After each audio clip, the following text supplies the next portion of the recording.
Welcome back, dear students. Today's topic of discussion is pancreas, that is a secreting gland, and insulin, that is a hormone secreted. So, in this topic, we are going to study about the secretion of insulin from the islets of Langerhans of pancreas, which regulates the blood glucose level in our body. So here in this diagram, you can see the location of pancreas, stomach, and gallbladder, and where this pancreas is located. This is being clearly illustrated. Next is, what is insulin? Insulin is a hormone that is produced naturally in our body. Its main role is to regulate the uptake of glucose and convert it into a form that can be used by the cells. And without this insulin, no one can survive. And even in some cases, death may also occur from diabetes, which is very common in occurrence, until insulin was discovered in the year of 1900s by Frederick Banting and Charles Best. So naturally occurring human insulin is made by the beta cells within the pancreas. When people without diabetes eat food, these beta cells can sense the amount of sugar or other carbohydrates that are released in the blood, and therefore they release the right amount of insulin necessary to maintain the normal blood glucose level. Now, the various uses of insulin is insulin used in type 1 and type 2 diabetes. Type 1, which can produce little or no insulin, and type 2 insulin, which remain low despite the use of these types of medication. Almost most of the people with type 2 diabetes do not require insulin in early stages of the disease. Next, here you can see in this diagram, with the help of this transporter that is glued to, the glucose is broken down to glucose 6-phosphate. Ultimately, through the Krebs cycle, the conversion of ADP to ATP, that is the energy production, and this energy production is required by the cell for performing its activity, and this pancreas beta cells are secreting the glucose which is present in the insulin vesicles are being released. Here the T types of cells that are present in the pancreas are the beta cells, alpha cells, and delta cells. Beta cells secrete insulin, alpha cells glucagon. This is a normal islet that is being described. Next, the differences between insulin. Insulin is basically majorly the three types, that is fast acting, that includes the rapid acting and short acting, intermediate acting, and long acting. Insulin is also used for the treatment of diabetes, that is injection, that is the most common route of administration of insulin, can help to treat both types of diabetes.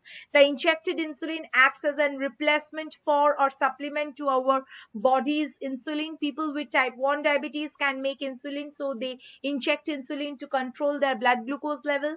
Many people with type 2 diabetes can manage their blood glucose levels with lifestyle changes and oral medication. However, if these treatments don't help to control the glucose levels, people with the condition may also need the administration of insulin to help their control the blood glucose levels. Next is the importance of insulin. Similarly, the insulin is a hormone which is made in our pancreas, and this insulin is being secreted by the beta islets of Langerhans from the gland that is situated behind the stomach, and it will also allow your body to use glucose for energy, and glucose is a type of sugar that is found in many of the carbohydrates, and after a meal or a snack, the digestive tract breaks down the carbohydrates and changes them into glucose, and this glucose is absorbed in the bloodstream through the lining of the small intestine, and once the glucose reaches the bloodstream, the insulin causes the cells throughout your body to absorb the sugar and use it in the form of energy. So this is the main importance of insulin. Next is the types of diabetes. Diabetes is basically two types, type 1 and type 2. Type 1 diabetes is an autoimmune disease, and this disease is that causes the body to attack itself, and type 2 diabetes, it becomes resistant to the effects of insulin. If we come to this diagram, in a normal case, you can see from the beta islets of Langerhans and pancreas secretes the insulin, and this insulin, with the help of a GLUT2 transporter, binds on the insulin receptor, and the glucose uptake into the cells takes place. But in type 1 diabetes, what happens is destruction of the beta cells occurs. That means no insulin is produced, no insulin binding to the insulin receptor, no glucose uptake in the cells. That's why it is known as type 1 diabetes or diabetes mellitus. And type 2 diabetes is reduced insulin production. That is what happens here, the insulin production is less and this insulin binds with the receptor which becomes resistant. That is, it is unable to control the blood sugar level in the body. So, and this is known as the type 2 diabetes or diabetes insipidus. Types of diabetes, once again, it's a recap, that is rapid acting, short acting, intermediate acting, and long acting insulin. So here you are provided with a time span with which you have to be administering the drug. It is whether before meal or after meal, and its effects that to be shown. Next is the route of drug administration. It is mainly injected in the form of syringe, insulin pen and insulin pump. And the region that has been given is thighs, buttocks, upper arm, and abdomen.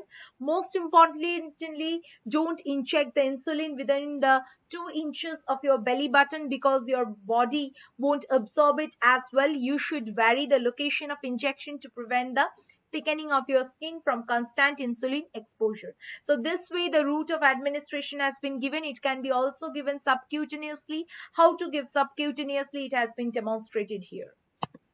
Next is the insulin reactions. The hypoglycemia or blood glucose levels that are too low can sometimes happen when you take insulin. This is called a insulin reaction. If you exercise too much or don't eat enough, your glucose level in the body may drop and trigger an insulin reaction, and you need to balance the insulin that you give yourself with food or calories. So the symptoms of the insulin reactions include tiredness, inability of speak, then sweating, confusion, loss of consciousness, seizures, muscle twitching, and pale skin. So these are the various insulin reactions, or you can say the adverse reactions. These are the references of the pictures that I have taken for this presentation. Thank you, students, for listening to this presentation. I hope this presentation will help you to develop the basic idea about insulin, its gland, pancreas, and the source of its secretion, the types of diabetes, the mechanism of diabetes, and how insulin is important in our body, and what is the main role of insulin in our body. Hope you all understand with all these topics discussed, and this will help you in doing your assignments. Thank you for listening once again.